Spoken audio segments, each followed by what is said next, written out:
इस वीडियो में हम बात करेंगे third main topic electromagnetic waves. तो इलेक्ट्रोमैग्नेटिक वेव्स जो हैं ये वो वेव्स हैं जो प्रोड्यूस्ड होती है सिर्फ चार्जेस जो एस्सिलेटिंग होते हैं। तो एस्सिलेशन जो है एब्सोल्यूट है, not a relative phenomena. Electrical charge जो है ऑस्किलेटिंग हार्मोनिकली विद फ्रीक्वेंसी और प्रोड्यूस करता है इलेक्ट्रिकल वेव को सेम फ्रीक्वेंसी की। और इलेक्ट्रिकल डायपोल जो है वो बेसिक सोर्स है इलेक्ट्रोमैग्नेटिक वेव्स का। इलेक्ट्रोमैग्नेटिक वेव जो है with the wavelength of the order of a few metre were first produced and detected in the laboratory by Hertz in 1887 और he thus verified a basic prediction of Maxwell's equation। यहाँ तक clear है? हाँ जी। उसके बाद next मैं इसके आगे दो सब टॉपिक्स जो है उनके बारे में आपको वन बाय वन बताती हूँ। ओके, हाँ जी। हाँ जी, तो फर्स्ट क्या था? Sources of electromagnetic waves. तो इलेक्ट्रोमैग्नेटिक वेव्स जो है प्रोड्यूसेड बाय एस्सिलेटिंग और ऑस्किलेटिंग चार्ज पार्टिकल्स। तो सन जो है, स्टार्स है, रेडियो एक्टिव सब्सटेंसेस है, ह्यूमन जो कुछ डिवाइसेस बनाए जैसे रेडियो ट्रांसमीटर्स है, माइक्रोवेव ओवन्स है ना। तो नेचुरल रिसोर्सेज में सन आ जाता है जो कि बहुत ज़्यादा मेजर सोर्स है इलेक्ट्रोमैग्नेटिक रेडिएशन का, जिसमें visual light, infrared, ultraviolet lights मौजूद होती है।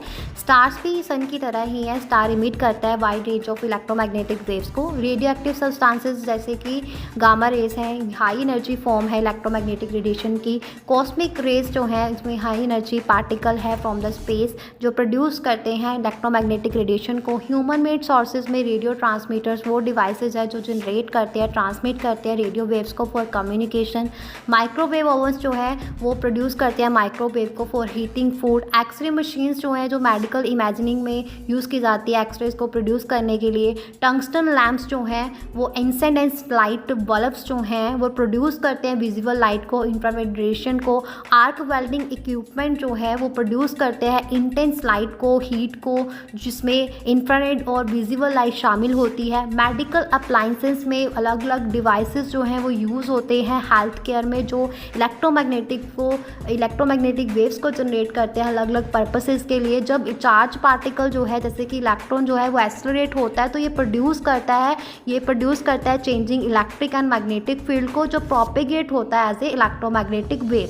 तो चार्जेस ऑस्किलेटिंग और vibrating back and fourth also generate electromagnetic waves. तो चेंजिंग इलेक्ट्रिक फील्ड जो है इंड्यूस करता है मैग्नेटिक फील्ड को और चेंजिंग मैग्नेटिक फील्ड जो है वो इंड्यूस करता है इलेक्ट्रिक फील्ड को, तो creating a self propagative wave. Clear हो गया? हाँ जी।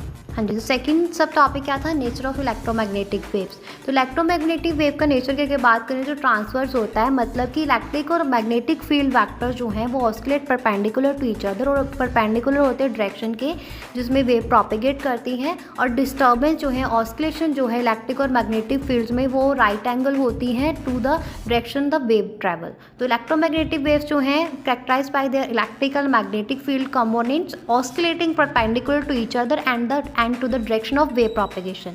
इलेक्ट्रिकल फील्ड वेक्टर और मैग्नेटिक फील्ड वेक्टर जो है oscillate in plane perpendicular to each other. और इलेक्ट्रोमैग्नेटिक वेव जो है वो ट्रैवल करती है वैक्यूम के थ्रू, मतलब कि इनको किसी भी मीडियम की ज़रूरत नहीं होती है प्रोपेगेट करने के लिए। तो वैक्यूम में जो है वेव ट्रैवल करती है स्पीड ऑफ लाइट के साथ 3 × 10⁸ मीटर पर सेकेंड, जबकि प्राइमरी डिस्क्राइब की जाती है एज वेव्स। इलेक्ट्रोमैग्नेटिक रेडिएशन जो है वो also exhibit particle like behaviour. तो इलेक्ट्रोमैग्नेटिक वेव जो है वो सुप्रीम अपोज है, कंबाइन करती है एक दूसरे के साथ, और रिजल्टेंट वेव जो है determined by the principle of superposition.